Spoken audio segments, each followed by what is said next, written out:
वो 2026 में पता चलेगा, लेकिन विपक्ष के पास ज़्यादा समय नहीं है।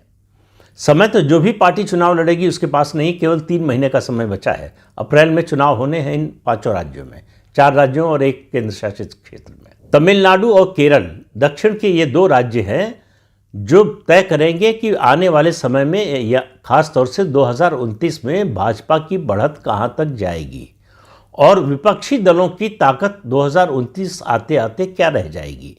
क्या ताकतवर हो जाएंगे और या उनकी ताकत घट जाएगी।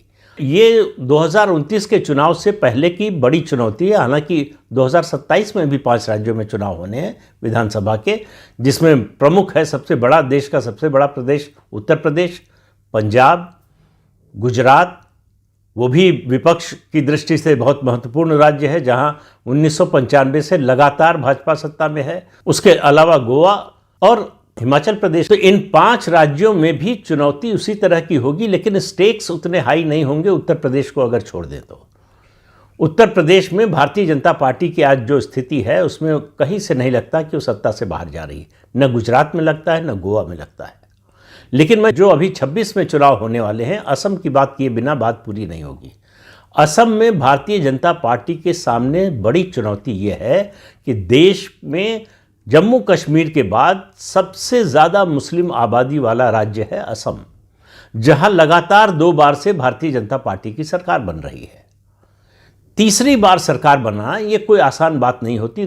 2 बार की एंटी इनकम्बेंसी को पछाड़कर तीसरी बार सरकार बनाना बहुत कठिन होता है किसी भी पार्टी के लिए।